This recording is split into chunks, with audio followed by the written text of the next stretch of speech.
नमस्कार दोस्तों, मैं राजकुमार मौर्य प्रखर इंडिया यूट्यूब मंच पे आपका स्वागत है। बहुत बड़ी खबर आ चुकी है जयंत चौधरी को लेकर के। जयंत चौधरी ने एनडीए के साथ मिलकर के चुनाव लड़ा। एनडीए के हिस्से में इनको बागपत और बिजनौर की लोकसभा सीट मिली और दोनों सीटें आरएलडी ने जीत ली।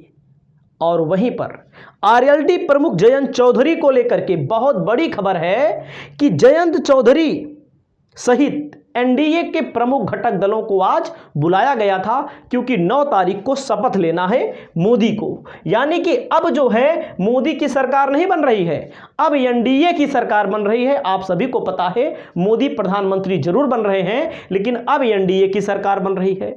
वहीं पर आप देख सकते हैं आपके सामने समाजवादी पार्टी मीडिया सेल की तरफ से कहा गया है आरएलडी पार्टी के मुखिया जयंत चौधरी को मंच पर स्थान तक नहीं दिया गया, जबकि उनकी 2 सीटें हैं। जयंत चौधरी ने बागपत भी जीती है और बिजनौर भी जीती है, और एक एक सीट वाले दलों के नेताओं को मंच पर साथ बिठाया गया।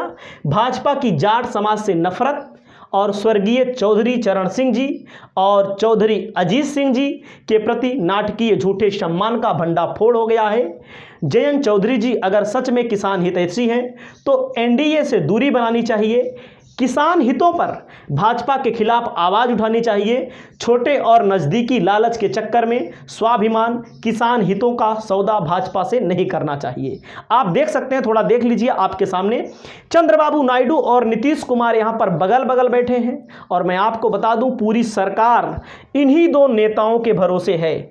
अगर ये 2 नेता इधर से उधर हुए, जिनकी विचारधारा बीजेपी से कई सारी चीजें हैं जो बीजेपी से मैच नहीं खाती हैं, तो एनडीए की सरकार गिर जाएगी। आपको पता है एनडीए अल्पमत में आ जाएगी।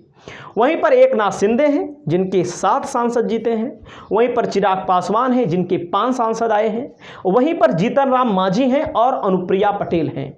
जीतन राम मांझी अकेले चुनाव लड़े और अकेले जीते हैं गया लोकसभा सीट से। मिर्जापुर लोकसभा सीट से अनुप्रिया पटेल अब की बार तीसरी बार चुनाव लड़ी। 37,000 कुछ वोटों से चुनाव अब की बार जीत गई। और अनुप्रिया पटेल 2 सीटें अनुप्रिया पटेल को मिलती थी। 2014 में भी 2 सीटें मिली, दोनों जीत गई थी। 2019 में दोनों जीत गई, लेकिन अब की बार एक ही सांसद है।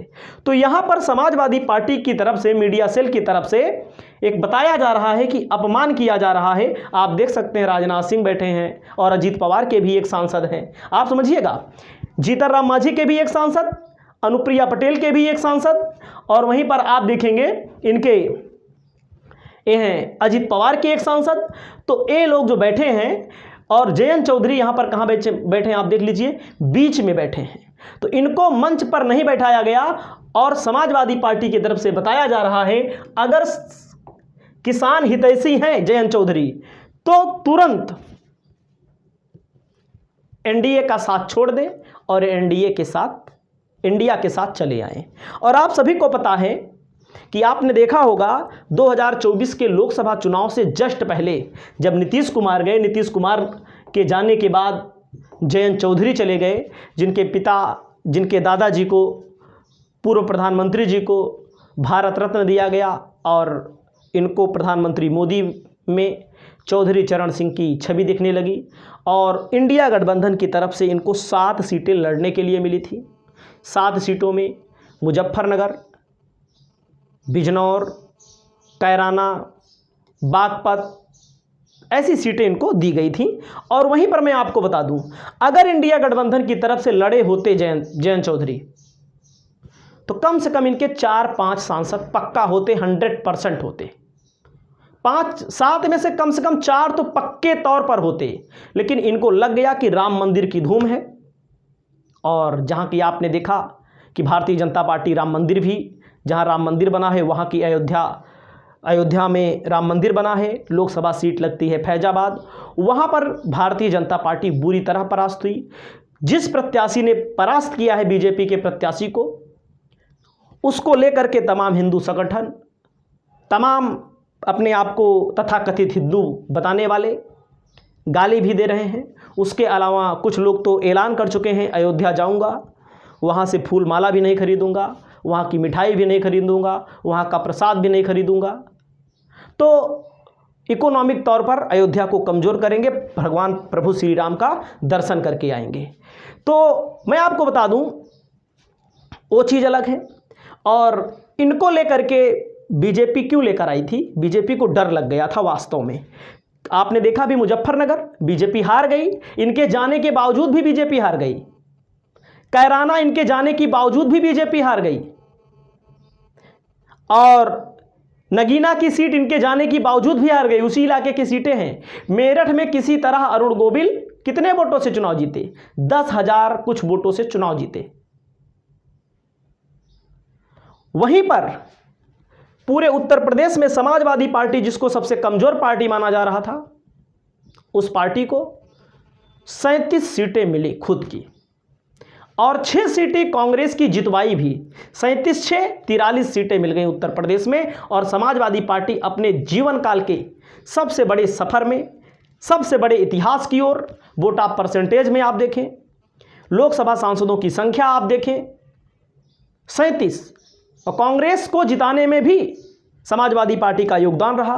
वहीं पर आपने देखा होगा फर्रुखाबाद लोकसभा सीट पर क्या हुआ, फूलपुर की लोकसभा सीट पर क्या हुआ, और वहीं पर आपने देखा होगा बांसगांव की लोकसभा सीट पर क्या हुआ।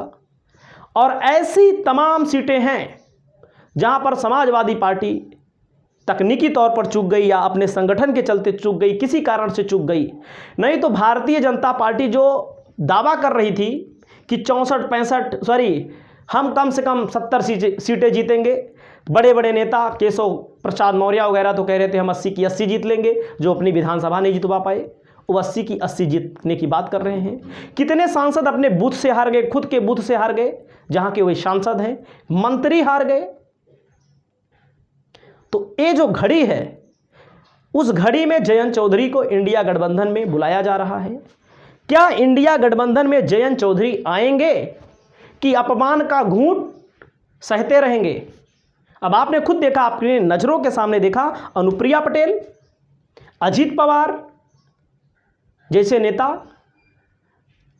और जीतन राम मांझी, जिनके एक एक सांसद हैं, उनको फ्रंट पे जगह दी गई है, उनको मंच पे बैठाया गया है, और जयंत चौधरी को नीचे बैठाया गया है।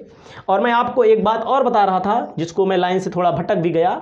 बहुत सारे लोग ये बोल रहे हैं कि जो फैजाबाद को लेकर के अयोध्या जाएंगे, वहाँ की मिठाई नहीं खरीदेंगे, वहाँ का पानी नहीं पिएंगे, फलानी बातें बोल रहे हैं। उसको लेकर के मंतोष यादव ने कमेंट किया है, अयोध्या में गाड़ी पंचर हो जाए तो वहीं बनवाना है या घसीट कर ले जाना है भक्तों, ये भी बता दीजिएगा।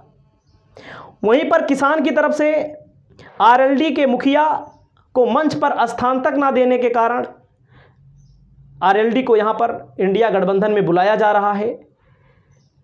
और टीडीपी, जो हिंदू मुसलमान की राजनीति बीजेपी करती है, वहीं पर टीडीपी जो है उसने मुसलमानों को आरक्षण देने का वादा किया है, विधानसभा चुनाव में मुसलमानों को तमाम सुविधाएं देने का वादा किया है। इसको लेकर के बीजेपी के नेताओं की बोलती बंद है, जो हिंदू मुसलमान की राजनीति करते हैं। और अब की बार जो चुनाव हुआ, हिंदू मुसलमान का चुनाव नहीं रहा।